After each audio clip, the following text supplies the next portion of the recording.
Hey y'all, thanks for tuning back into Chickanic. Hope everybody's having a great week. Up on the bench today, I have a customer's Stihl FS70R trimmer. He's had it for about a couple years, says it's been running great, but he decided to put a blade on the end. He said he started running it, it began to shake violently, and now the head won't spin at all. So let's get into it and see if we can figure it out. Hopefully I can save you some time, money, and frustration in the future.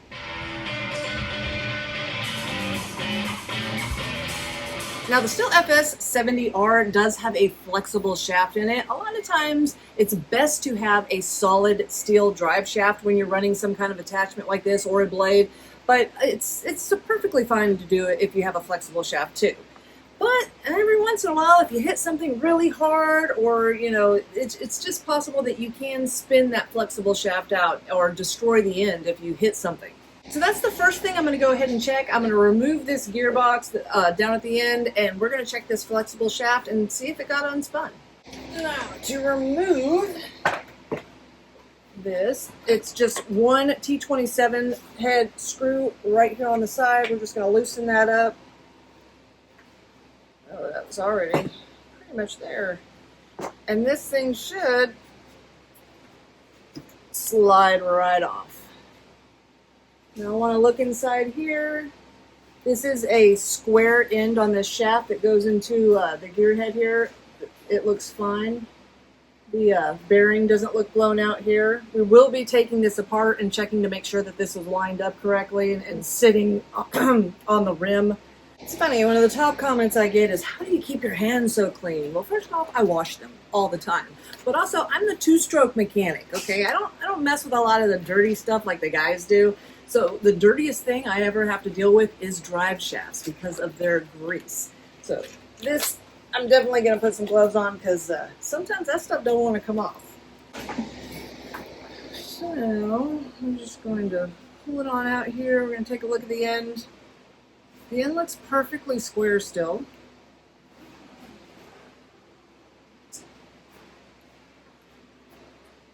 This end looks perfect too. So bringing it in closer, you can see how this is made. It's just twisted metal, very flexible, and can definitely get spun out if it hits something too hard. Okay, so process of elimination. We know that our flexible shaft is perfect. This is a piece of tube out of a combi unit or something like that. It's got a square end, and I keep this just in case I've got to release heads that are put on wrong. But I can also use it for this. I can stick it in and turn, and this gear head is working great.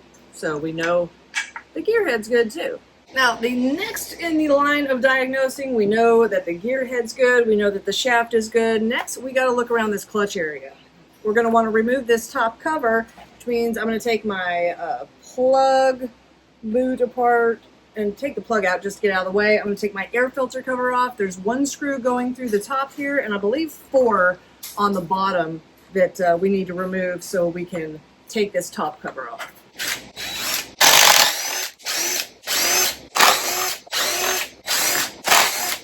Alright, so there's 2 more screws you have to remove before we take the whole thing with the top of the handle off. Alright.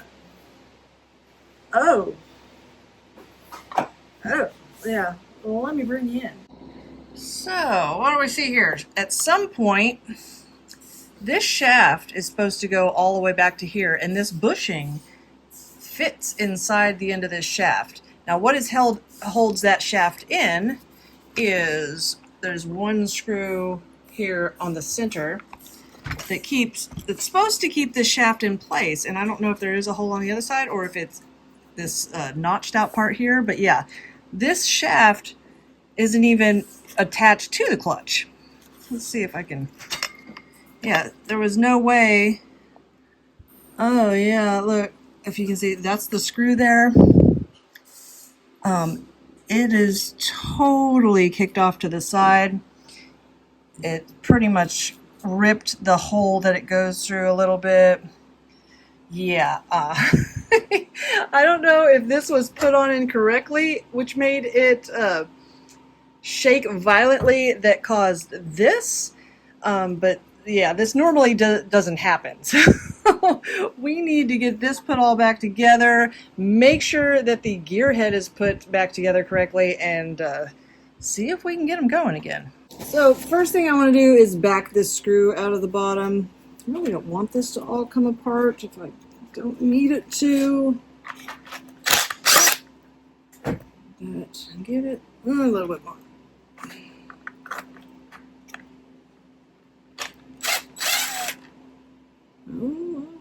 Huh.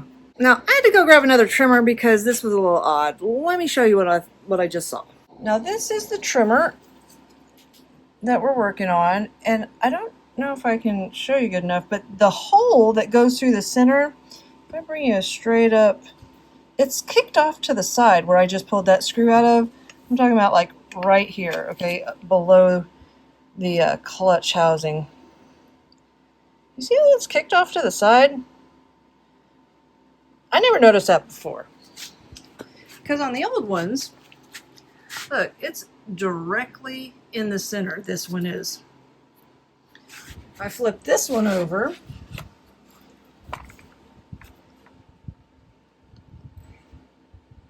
well, you can't really see it that well that way, but yeah, look, if I put it this way, you can see it's kicked off to the left side.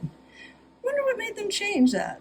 So I flipped my handle over here to give you a better look at this hole. Now it is a little wallered out now, but I want you to imagine if this is flat, that hole is kicked off to the side so it can line up with that screw. I am so confused why they kicked it off over to the side to where it's got to go in a little crooked to this hole. That doesn't make any sense to me. I don't know. Tell me what you guys think in the comment section below. So next, I want to check this gear head and make sure that he had everything lined up correctly, because this is a very common mistake that homeowners make whenever they put these together, is not getting it flush on the raised section that it's supposed to sit on. And already, from just looking at it, this side looks like it's a little shorter than this side. I'm going to go ahead and measure and make sure I'm not looking at it wrong, but I mean, those look about the same. I don't know. It might just be deceiving to the eye, but I believe that it might be off center. Yeah, so this is the side that I thought was fatter. If I, was it this side or the other side? No, maybe this side. So hold it like that, bring it around to the other side. Yeah, look. I'm a couple millimeters, centimeter, almost, maybe, no, a couple millimeters. It is definitely not, see, here I am, here I am flush, okay, my finger's flush. If I bring it around to the other side, my finger is a couple millimeters away. Yeah, so this itself is not set up correctly. Let me do this side. We'll go right there.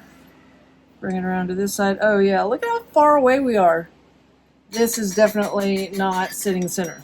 Okay, so looking at this circle that was left by a little bit of residue from this. I mean, I don't know what it was, just grass goo, I guess. But you can tell that it was at one time in place, but then sometime it got kicked off over to the side, which means the blade moved over to the side a little bit, which we could tell from when we were measuring the distance from the center. Now that means that it was not sitting on this little raised section correctly. And yeah, I see this all the time. If you don't put it on correctly, it will definitely do this. Also, he could have had it on correctly. What I did notice on this brand new blade, just one of these teeth has a huge crack out of, I don't hope you can see that, huge crack out of the corner right here. Like it immediately hit something and that could have knocked it off kilter. You never know. So I'm going to talk to him and suggest that he might not want to run a blade on this trimmer. He has not been running a blade. This was like his first time to ever try to do it. Because since it's got that slight defect in the shaft where the screw goes through and where the screw comes through the housing, that could definitely jiggle back loose again.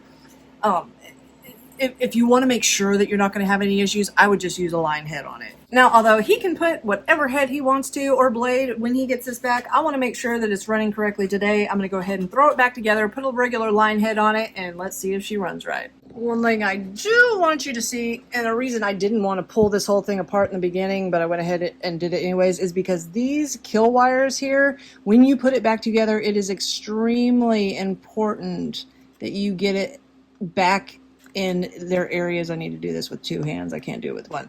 But the black line goes before the blue line, and then you want to make sure to get them completely pushed down in this crevice. So when you put the shaft back together and everything, you don't get it pinched or you don't screw through it. Believe me, a lot of people have done that.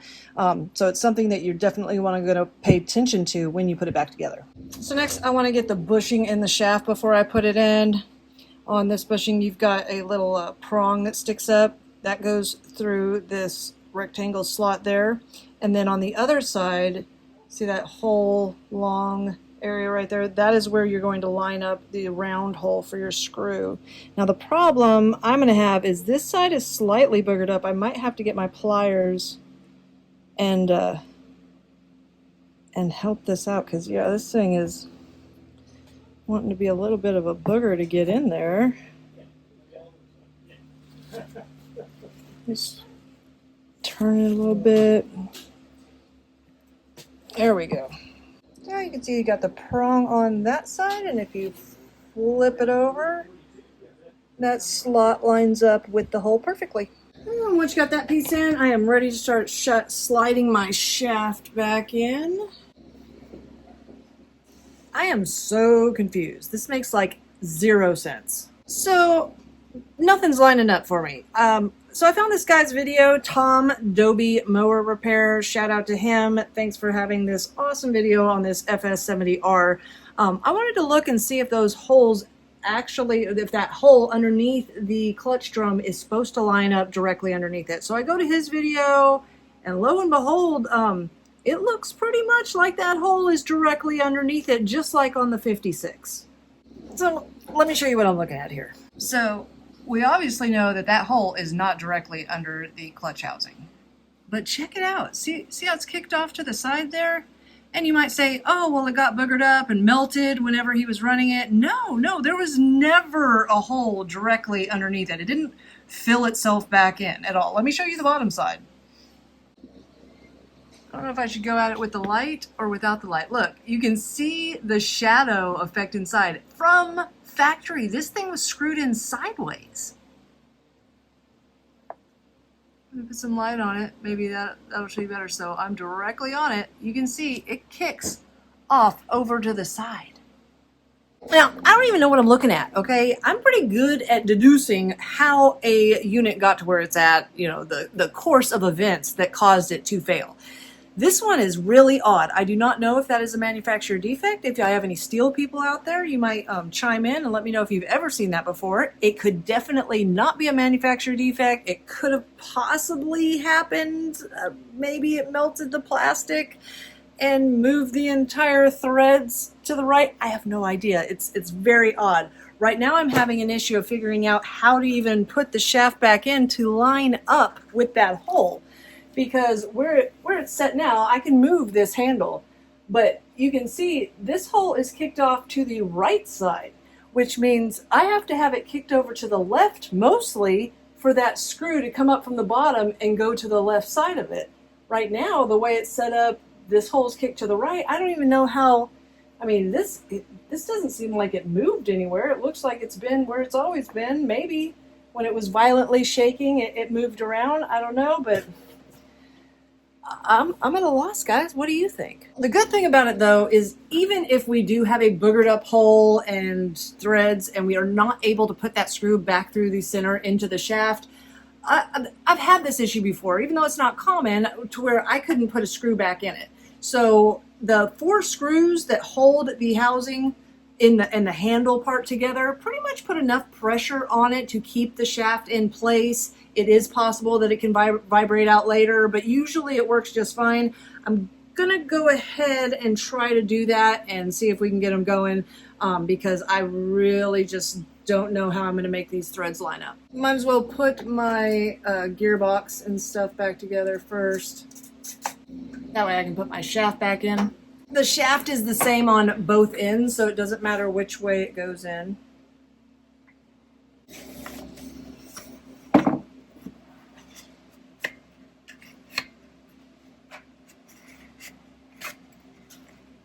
Just like that. Got our throttle back down. Go ahead and put my cover back on. Perfect. We can start putting screws back in. Well, I was wrong, okay? Unlike the 55 and the 56s, this one is still extremely loose when I put it back together. So I'm gonna have to get that screw inside of there to keep it in place. Let me see if I can look through the hole and try to line it up as best as possible. Stick my screwdriver. Look, like this is the hole. Like it goes that crooked. Oh my gosh, this is so bad. And there it is. I'm in the hole now. I don't know if you can truly appreciate this. This is the bottom flat. That's how cockeyed the handle is. That's how cockeyed the gearbox is. So all of this I'm going to have to twist after I line up this extremely screwed up thread hole. I just don't even know. This is crazy. Crazy.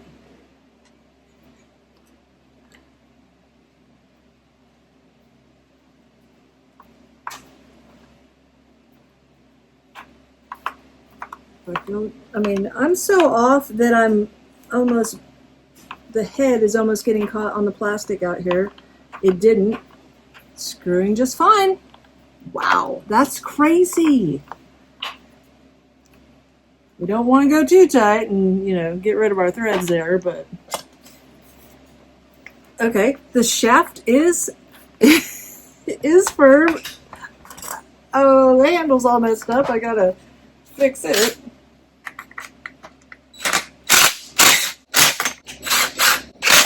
Let's go ahead, straighten this thing out.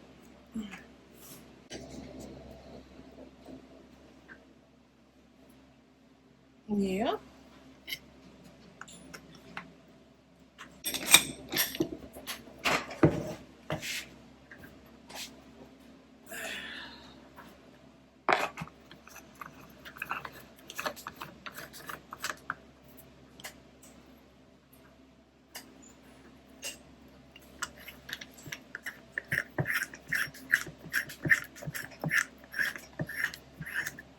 I'm gonna tighten up. There we go. All right, let's see if she works. Okay, we're gonna prime her up. She does have some fuel in her. Put her on choke.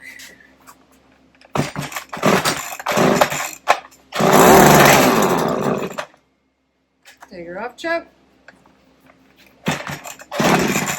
It's got some rewind issues too. Everything's sort of stiff. Yeah.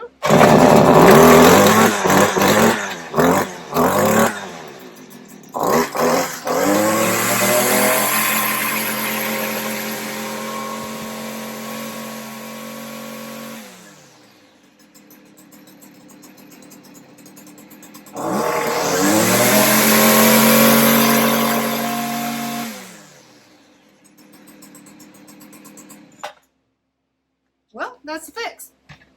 So I don't know, guys. What do y'all think about them threads? I don't know if that was a manufacturer defect, and I don't know if it could have possibly happened from the blade being off kilter and it violently shaking. He obviously didn't run it for that long to completely melt up the initial hole and, you know, make the entire threads move over a little bit. I just don't see how that could have been possible. But who knows? What do y'all think? Leave me a comment below. And thanks again for tuning in to Chickanic. If you find yourself coming back over and over again, think about hitting that subscribe button. And if you ain't tired of me yet, check this video out right here.